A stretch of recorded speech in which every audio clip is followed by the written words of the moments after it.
Tonight, a new nursing chief secures the future of two vital hospitals in the mid-north, and tens of thousands of dollars to be spent on a beach makeover in Port Broughton. This is Southern Cross News with Fraser Goldsworthy. Good evening. Both the Peterborough and Jamestown hospitals now have a secure future. A new permanent director of nursing will work between the two facilities to provide support and guidance to other healthcare professionals across the region. Returning home to help improve the well-being of the region. The opportunity to come back to where I was born and bred and where my heart really is was just too good an opportunity to say no to. Moira Noonan stepped into the role of Director of Nursing for both hospitals today. She hopes her strong connection to the region will help both towns thrive beyond the walls of the hospital. Issues that face the particular communities to be really understood and then acted upon in the best way possible. She's the first to admit she might not have all of the answers, but hopes her expertise and years of experience will help her to understand the needs of both hospitals. A broad experience across a range of both clinical and strategy and policy roles, and a lot of connections in SA Health that will enable me to hopefully do the best by the community. The new permanent position is set to bring stability to both hospitals and to the region as well. Give the staff some leadership and some certainty about their future direction.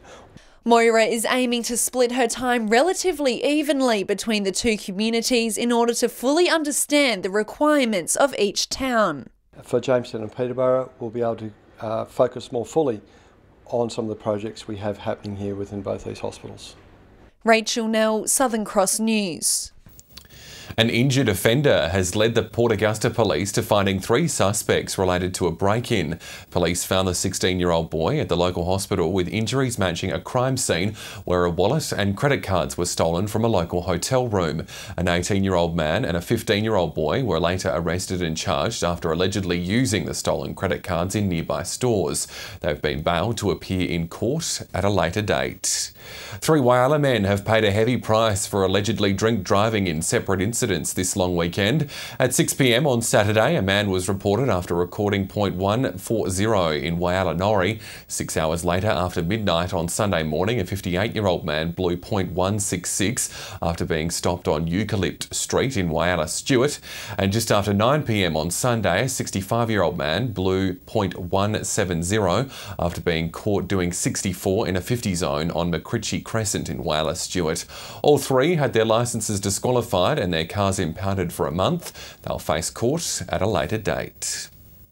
Well, police are urging parents and drivers to take extra care around school zones as students return to class across the region today.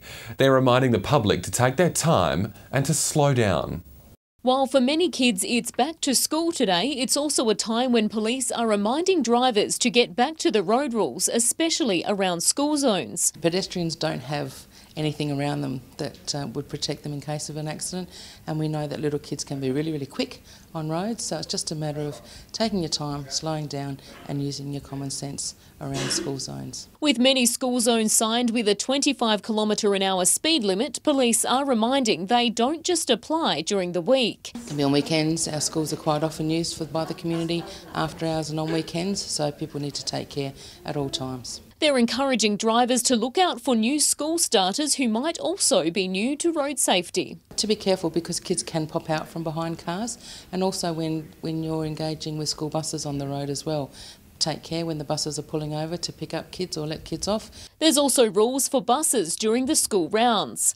And make sure that when the lights are flashing on the school buses that you're doing 25 when you're going past those as well. And a message for parents: let children out of the car on the passenger side so they don't open the car door to traffic. Hold hands when you're crossing the road with your young children, and particularly be aware that little kids starting school for the first time or going back to school and seeing their friends can be quite excited and might forget their road rules. Amelia Simpson, Southern Cross News. Meantime, the Smith family is seeking to raise $4 million in South Australia as part of its annual Back to School appeal. And in Whyalla, it's looking for volunteers to help deliver those programs and help break the cycle of disadvantage.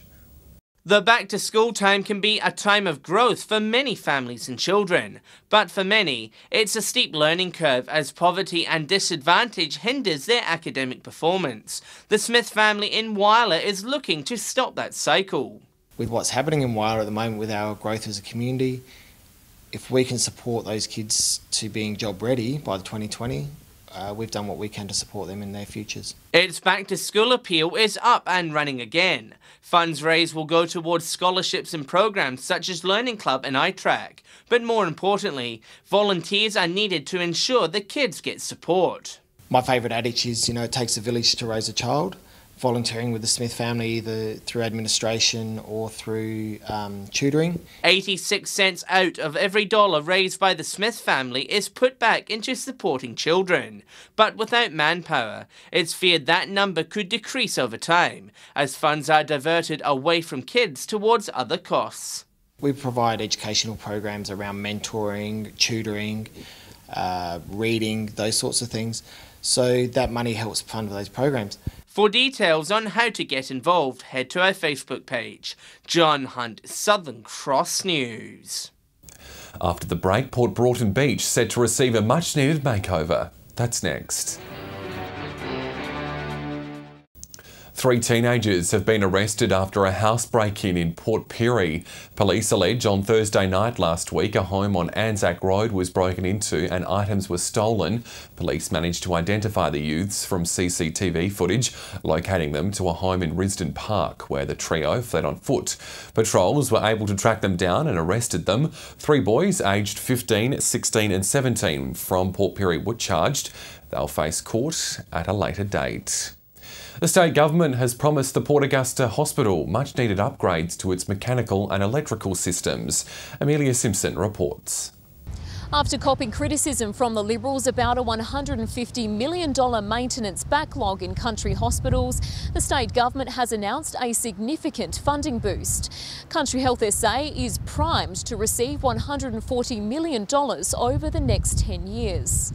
Starting next financial year, the department will receive $14 million in additional funding to address all types of electrical and mechanical upgrades. Country Health SA currently has $4 million per year to cover minor works and compliance across 61 hospitals and over 20 aged care facilities across the state. Port Augusta is just one of the hospitals and aged care facilities set to benefit from what the state government has labelled a step in the right direction. In the 2019 to 2020 financial year, the Port Augusta Hospital is set to receive funding to upgrade its mechanical and electrical systems as well as new air conditioning. Telephone switchboards, nurse call bells, water quality and air conditioning are among the hospital upgrades expected for regional SA, including repairs to the Borough Hospital roof. Country Health SA's acting CEO told Southern Cross News in a statement the department will seek engineering advice in the process. The regional hospital funding will be prioritised towards the most urgent projects. Barunga West Council will invest thousands of dollars to improve Port Broughton Beach. It follows a number of community complaints about the area, which was ravaged in storms more than a year ago. Port Broughton Beach is up for a much-needed $25,000 makeover. Tidal waves thrashed the foreshore during the 2016 storm, causing sand erosion and significant damage to the retaining wall. Resealing the car park area and then doing some curbing and channelling to improve the stormwater drainage that comes down that road onto the beach. A new ramp will also be built connecting the grass picnic area to the foreshore. Upgrade the beach access point down at the southern end of West Terrace to improve the ability to use it for people like kayakers. Council is now in discussions with various government agencies to replenish the beach, with sand imported from another nearby area of the coast. The intention is to create an area of cleared sand where people can come and sit and have picnics and have kids to play in the sand. But the process is proving to be difficult, with the beach under control of the Crown Land, not the local council. If we do any work along the foreshore, we have to involve the Coast Protection Board as well. It's hoped beachgoers will have access to the beach from both ends of the esplanade by next month. And encourage them to stay and then spend in town while they're here, which will be good for the local economy. Rachel Nell, Southern Cross News. Local tradespeople are being urged to apply for the construction tender for the new Port Lincoln basketball stadium. The expansion will see a multi-million-dollar upgrade and provide significant work for the region.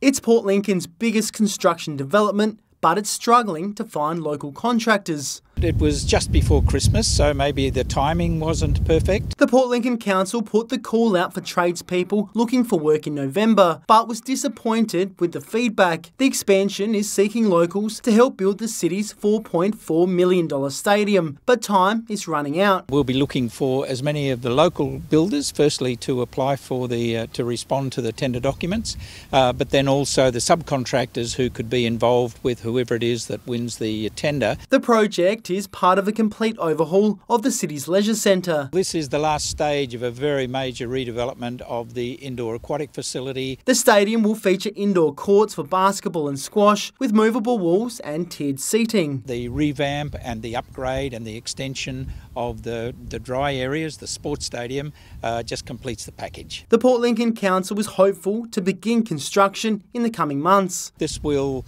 give us a facility that the whole region can be proud of for the next 20 or 30 years. Details on how to apply are on our Facebook page. Jason Kemp, Southern Cross News. Still to come tonight, outstanding citizens across the region honoured over the weekend in Australia Day Awards. The details next. A number of Whyalla residents have been recognised for their service to the community at the annual Australia Day Awards. Karen Harrison's fight against the ice epidemic saw her take out the top gong, an honour she's thrilled to receive.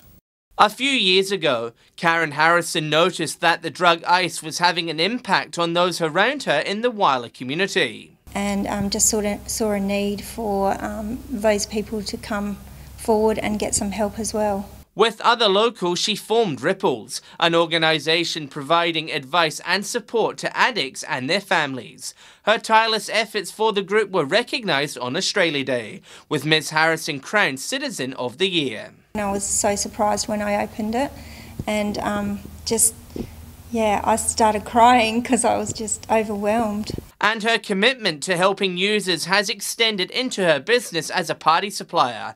Kaz's couch sits out the back of her store and is a starting point for people seeking help. When that person comes in and they want some help from Ripples, I say to them, come and sit out the back and we can talk. Marlene Arthur was named Senior Citizen of the Year for her work with local charities and her tireless support of the Asbestos Victims Support Group. I do it for the community and those people that have asbestos, that's where my heart is. And Gemma Todd is a young citizen, recognised for her work with the St John's Ambulance Cadets and local sports groups. In Port Augusta, Dylan Cowlins and Doug Morton were named Young Citizen and Citizen of the Year respectively, while in Port Pirie, Joy Parr was named Citizen of the Year. John Hunt, Southern Cross News.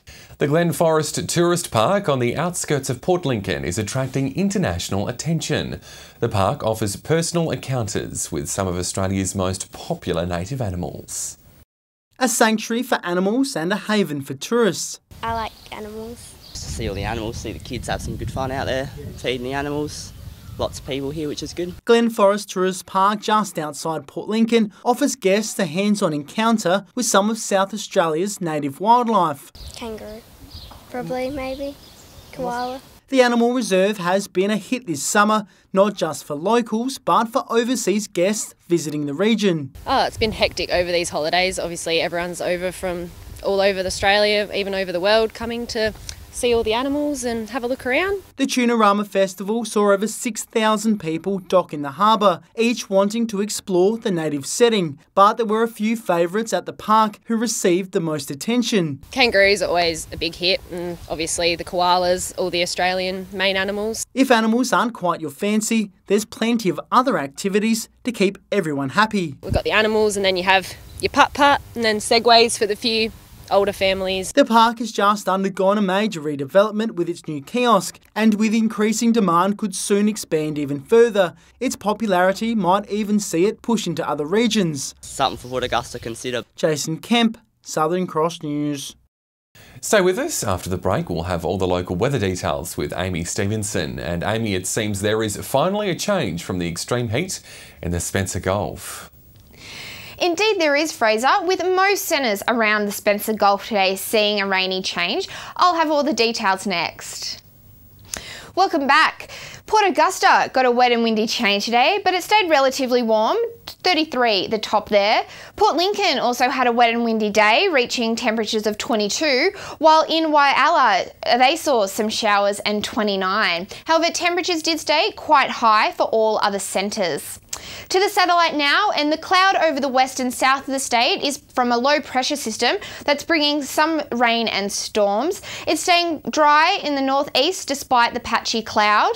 And if you're planning on being on the waters tomorrow, we will see a southeasterly winds up to 30 knots. Seas will reach 2 metres and the sun will pop up at 6:37. Taking a look at the conditions for tomorrow, and Port Augusta will see some showers and a top of 28, while Port Lincoln is in for a cooler 22. Whyalla and Woodna will still hover in the mid-20s, while temperatures will reach 28 in Corn.